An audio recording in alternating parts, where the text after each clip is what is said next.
Os pais de Jesus iam todos os anos a Jerusalém para a festa da Páscoa. Quando ele completou 12 anos, subiram para a festa como de costume. Passado o dia da Páscoa, começaram a viagem de volta, mas o pequeno Jesus ficou em Jerusalém, sem que os pais o notassem. Pensando que ele estivesse em caravana, caminharam o dia inteiro. Depois começaram a procurá-lo entre os parentes e conhecidos. Não o tendo encontrado, voltaram para Jerusalém à sua procura.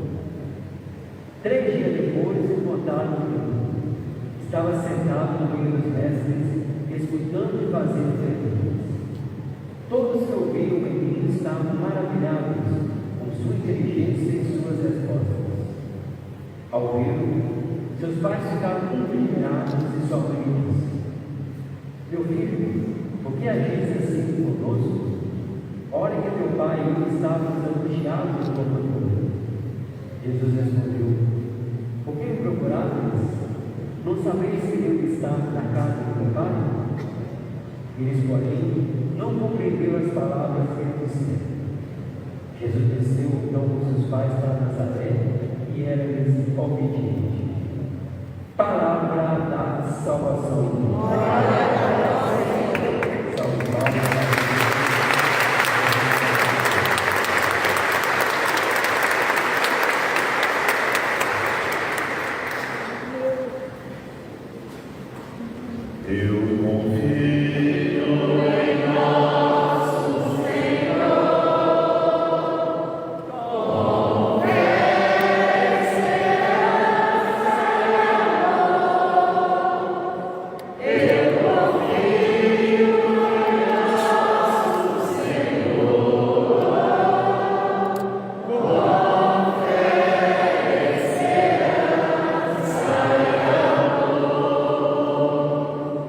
Caros confrades seminaristas, frades, seminaristas, religiosos, religiosas aqui presentes, irmãos e irmãs, leigos, leigas, devotos de São José.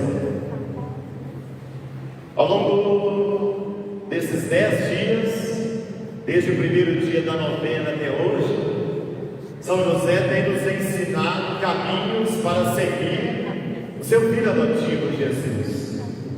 A razão de uma festa na igreja é essa: é que o nosso seguimento de Jesus se torne mais consistente, é que o nosso seguimento de Jesus se torne mais comprometido.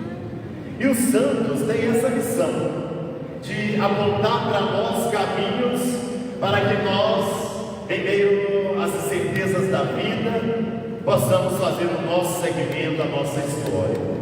São muitos os santos e santas que a igreja nos oferece a cada dia como modelos para a nossa fé. Entretanto, São José tem uma diferença básica de todos os outros santos e santas, porque São José estava no coração de Deus quando Deus decide enviar o seu filho Jesus ao mundo. São José faz parte do plano de salvação de Deus.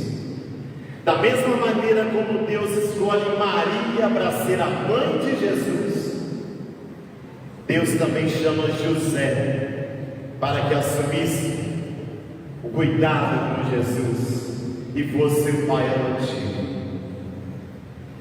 São José responde sim, convive com Jesus, educa Jesus, cuida dos caminhos de Jesus, ensina Jesus o caminho do trabalho. E aí está o diferencial de José em relação a todos os outros santos que nós temos devoção. São José conviveu com o próprio Filho de Deus. E Jesus, que é verdadeiramente Deus e verdadeiramente homem, podia chamar ao Pai Deus e podia chamar José também de pai, sentindo seu filho adotivo. Esse é o lugar bonito de José na história da salvação. Assim como Maria disse sim, ele também deu o seu sim. Um sim não só de palavras, mas um sim de entrega, de abertura, de compromisso. Cada santo que a igreja nos apresenta nos revela uma parte do mistério de Cristo, enfatiza uma dimensão do mistério cristão. E São José também nos apresenta uma dimensão muito importante do mistério de Cristo.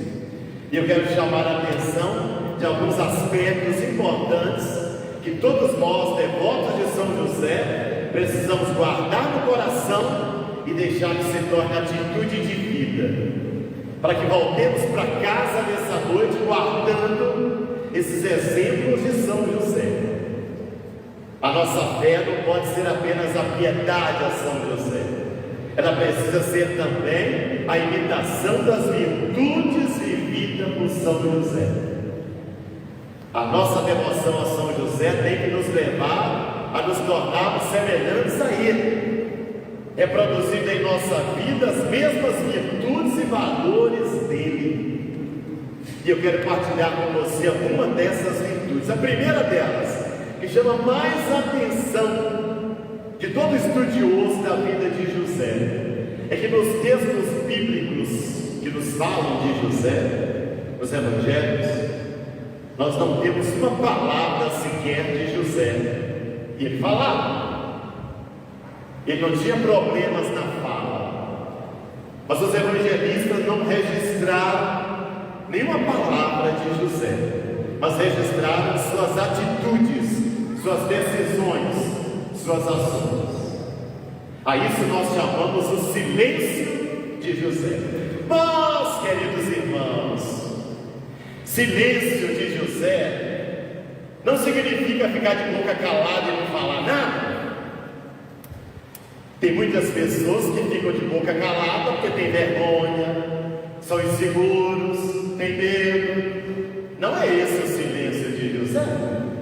Tem muitas pessoas que ficam caladas porque dentro delas está uma aflição e uma angústia muito grande, porque tem medo de soltar a palavra. Não é esse o silêncio de José.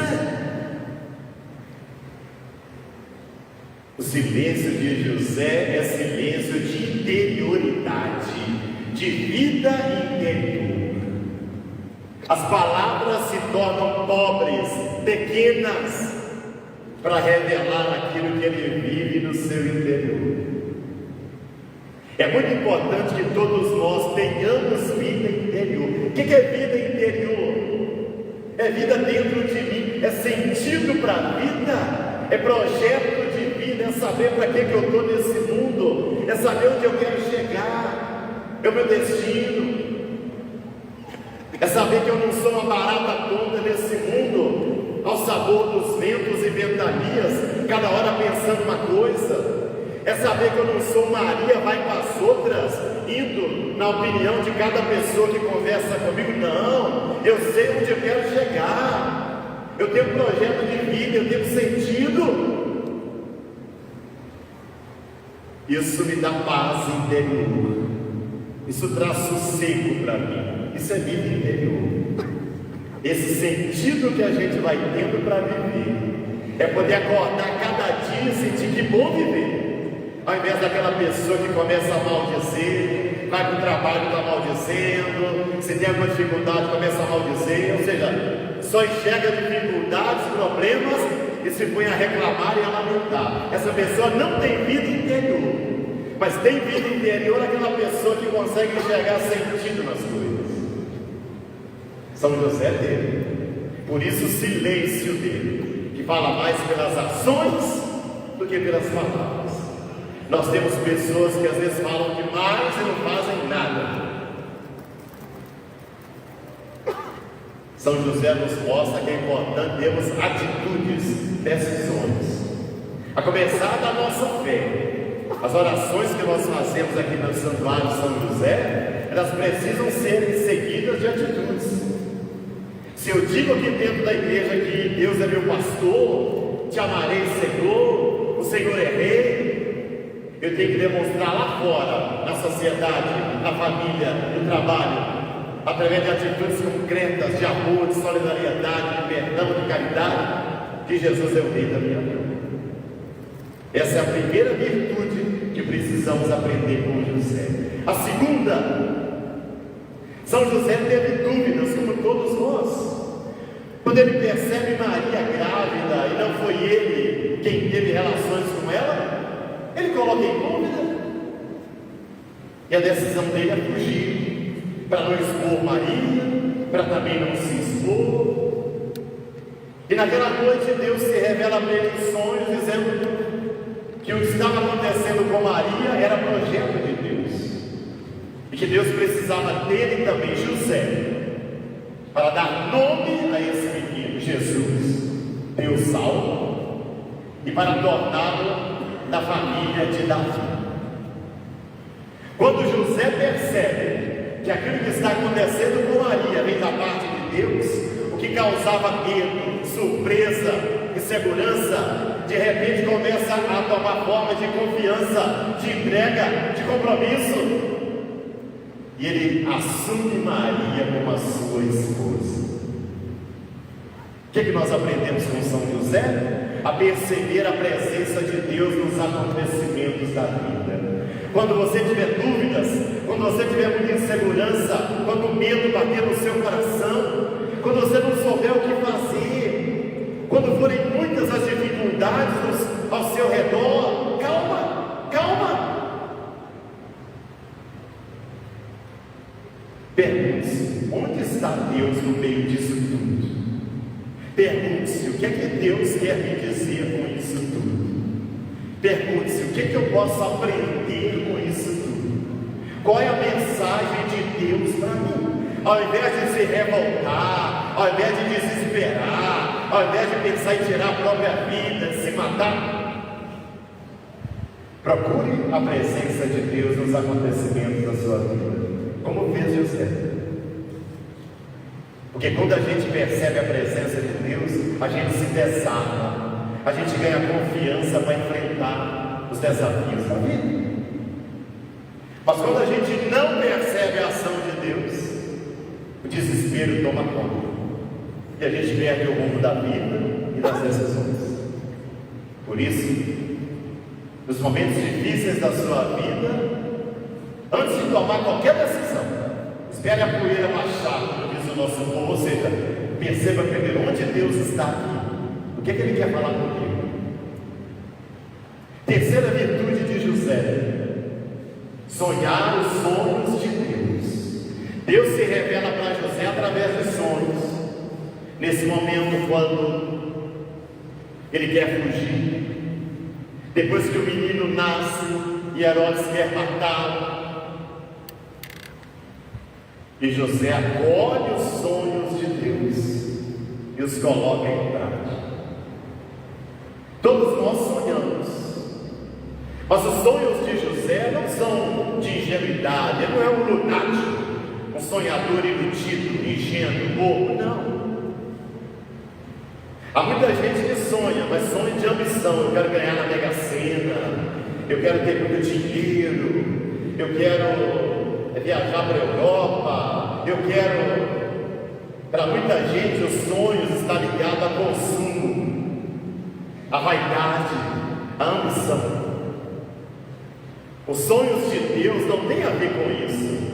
Os sonhos de Deus têm a ver com vida abundante. Os sonhos de Deus têm a ver com amor, com solidariedade, com sensibilidade com a dor do outro, com acolhimento, entendimento, compreensão, paciência. Os sonhos de Deus para nós é que nos tornemos pessoas melhores para amar, para sermos testemunhas dele no mundo de hoje. Então acolha os sonhos de Deus na sua vida. Sonhe os sonhos de Deus e não apenas os seus sonhos, os seus projetos. Sonhe o projeto de Deus. E sonhar aqui não é sonhar dormindo só, não. Sonhar no sentido aqui que você tem para fazer na vida.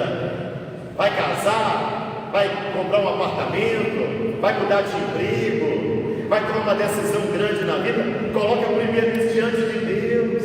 Pergunta para Ele: qual a sua vontade, Senhor? O que queres que eu faça?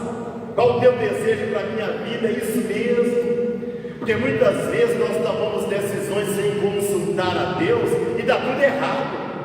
E aí nós queremos que Deus venha limpar a sujeira que nós fizemos.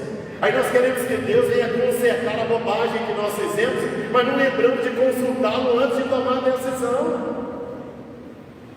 Portanto, nas grandes decisões da sua vida, não seja uma pessoa impulsiva, imediatista, apressada, agitada. Calma, calma. Reze primeiro. Escute a Deus. Deixa Deus falar. Deixa Deus revelar um sonho para você. E quanto mais você tiver coragem de sonhar o sonho de Deus, é certeza de vitória em sua vida, é certeza de crescimento em sua vida, é certeza de felicidade em sua vida. E quando você quiser sonhar apenas os seus sonhos egoístas, individualistas, é sinal de fracasso, de culpa, de arrependimento, de tristeza. Quarta virtude de José, a família. José foge para o Egito para proteger a família da fúria de Herodes, o governador que queria matar o menino, destruir a família.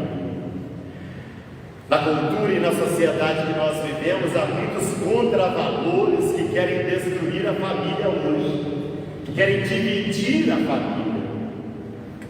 Contravalores que entram na sua casa, na minha casa, de várias maneiras.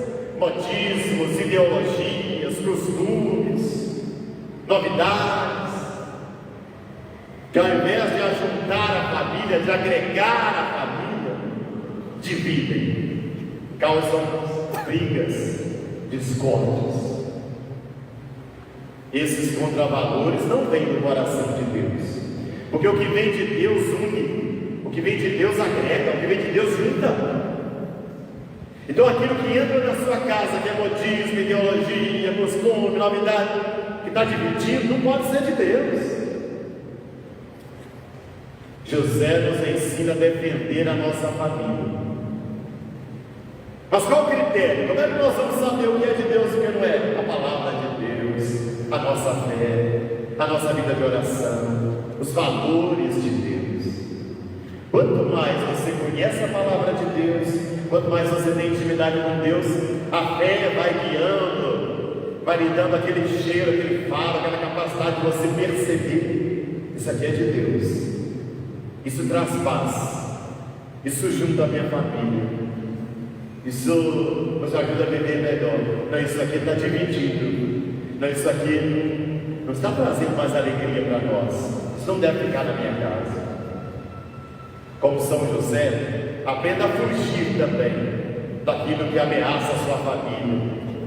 É muito triste um casal dividido, uma família dividida, que perde o amor, que perde o diálogo, a confiança, o perdão, a comunicação, a fé.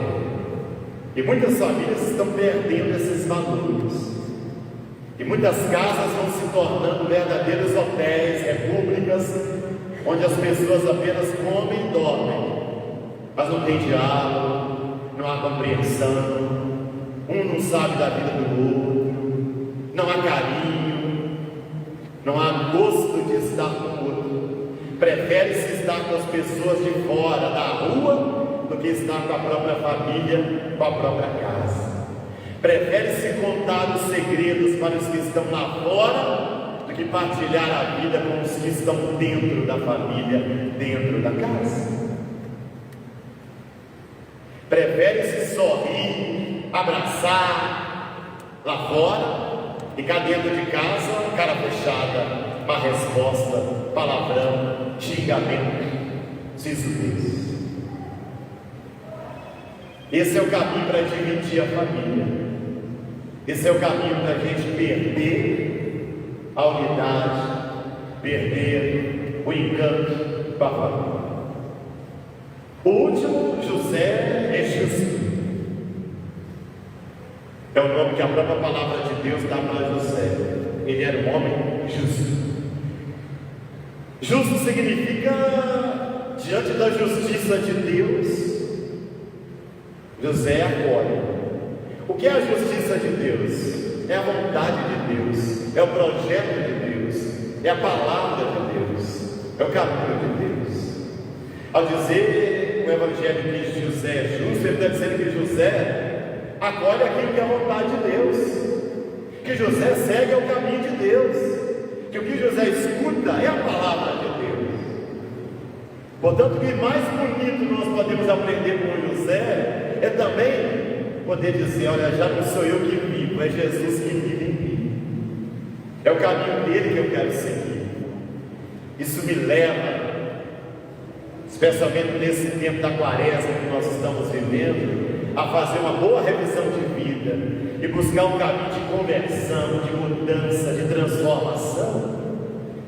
Eu não posso me acomodar com meus defeitos, com minhas fraquezas, com minhas falhas. Eu não posso me acomodar com as minhas infidelidades e ficar justificando. Eu não posso ficar jogando a culpa das coisas erradas da minha vida nos outros. Eu preciso assumir a minha responsabilidade. Eu preciso reconhecer meus erros, me arrepender e querer ser uma pessoa diferente, fazer o caminho de mudança real. Esse é o caminho de José. Esse deve ser o caminho de cada um de nós também.